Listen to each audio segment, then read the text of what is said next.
আসসালামু আলাইকুম। ফেরদৌসি একাডেমিতে আমি ফেরদৌসি, সবাইকে জানাই স্বাগতম। আজকের পাঠ সারণী দিয়ে আয়তলেখ অঙ্কন শেখা।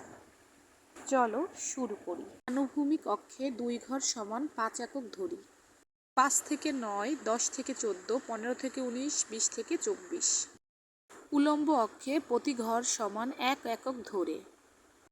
আয়তলেখ অঙ্কনের সময় মনে রাখার সব থেকে বড় বিষয় হলো উলম্ব অক্ষ বরাবর সংখ্যা এবং আনুভূমিক অক্ষ বরাবর শ্রেণী ব্যবধান লিখতে হবে।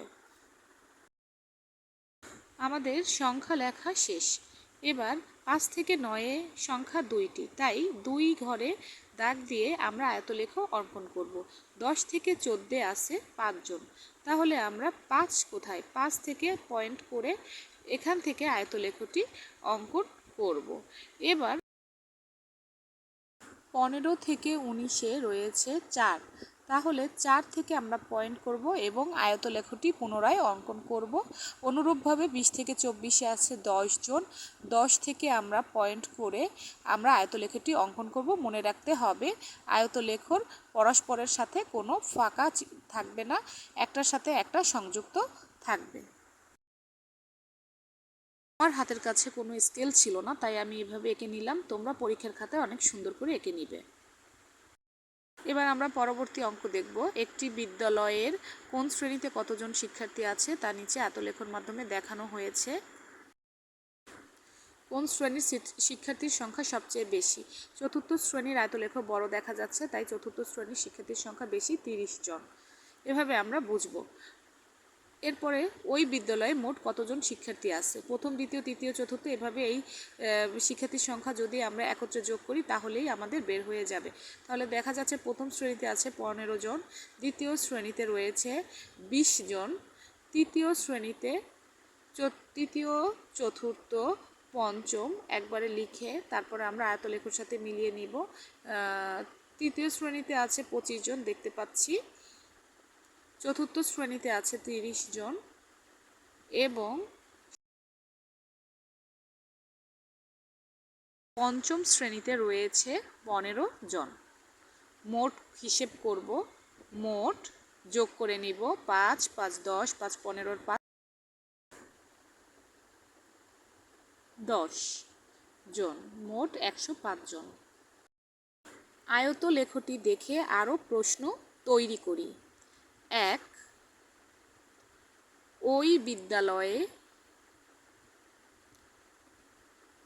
কোন শ্রেণীতে শিক্ষার্থী কম আছে?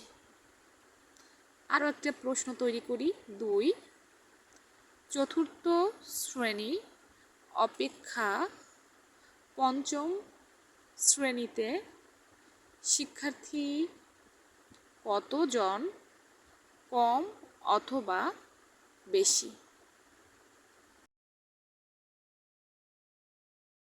এবার পরবর্তী অঙ্কটি দেখি। পঞ্চম শ্রেণীর 50 জন শিক্ষার্থীর গণিত বিষয়ের প্রাপ্ত নম্বরের পাশের সারণীতে দেওয়া হলো। লেখচিত্রের মাধ্যমে গণিত বিষয়ের ফলাফল দেখি। আচ্ছা, এবার আমরা একটা আয়তলেখ দেখতে পাচ্ছি। এই যে চিত্রটা আছে এটা একটা আয়তলেখ। এই যে অক্ষটা এটাকে বলা হয় আনুভূমিক অক্ষ, যেখানে প্রাপ্ত নম্বর অথবা শ্রেণী ব্যবধান থাকে। আর এটা হলো উলম্ব অক্ষ, এখানে হলো সংখ্যা বা শিক্ষার্থী সংখ্যা, লোক সংখ্যা এভাবে থাকে। উলম্বের প্রতি ঘরকে 2 একক করে ধরা হয়েছে, সেভাবে 0, 2, 4, 6, 8, 10, 12, 14 এভাবে, কারণ প্রত্যেকটা এই যে প্রতিটা ঘরের মান 2, তাই 2-এর পরে আরেকটা ঘর 4, তারপরে 6, তারপরে 8, 10, 12, 14 এভাবে 2 2 ঘর করে বেড়েছে, কারণ এর প্রতিটা ঘরের মান হলো 2, তাই এটা হলো উলম্ব। সব সময় উলম্বে সংখ্যা বসবে। আর এটা হলো আনুভূমিক অক্ষ, এখানে ব্যবধান থাকবে এই 31 থেকে 40, 41 থেকে 50 এভাবে। এর প্রত্যেকটা ঘরের মান হলো 10 করে, এর প্রতিটা ঘরের ব্যবধান হলো 10 10 করে।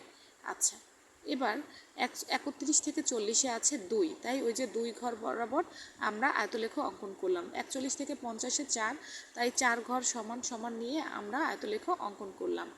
আবার 51 থেকে 60-এ আছে কতজন? 7 জন। তাহলে আমরা 6 আর 8-এর মাঝামাঝি হলো 7-এর অবস্থান, তাই আমরা ওখান থেকে আন্দাজ করে নিয়ে আমরা আয়তলেখ অঙ্কন করব। এভাবে আমরা প্রত্যেকটা আয়তলেখ অঙ্কন করব। 61 থেকে 70, 71 থেকে 80-তে আছে 8 জন, এই যে 8-এর বরাবর। 81 থেকে 90 আছে 12 জন, 12-র বরাবর আমরা আয়তলেখ অঙ্কন করব। এবং 91 থেকে 100 আছে 7 জন, তাই আমরা এই যে আবার সেই 6 আর 8-এর মাঝামাঝিতে যে অবস্থানটা করতেছে এখানে আয়তলেখ অঙ্কন করব। এভাবে আমরা আয়তলেখ অঙ্কন করতে পারি। সারণী দেখে আয়তলেখ তৈরি করতে হবে। এবারে আরেকটু কথা পড়ে নিই। 174 পৃষ্ঠা এতক্ষণ করলাম। আয়তলেখ অঙ্কন পদ্ধতিতে একটি ছক কাগজের আনুভূমিক অক্ষ বরাবর প্রাপ্ত নম্বরের শ্রেণী ব্যবধান চিহ্নিত করি। যে কথাটা আমি অঙ্ক শেখানোর আগে বলেছিলাম যে এই অক্ষটা হলো আনুভূমিক অক্ষ এবং এই অক্ষে আর এটা হলো উলম্ব অক্ষ।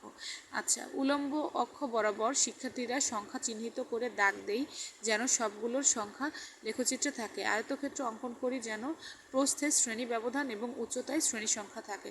মনে রাখতে হবে এই আয়তগুলো পরস্পরের মাঝে কোনো ফাঁকা থাকবে না।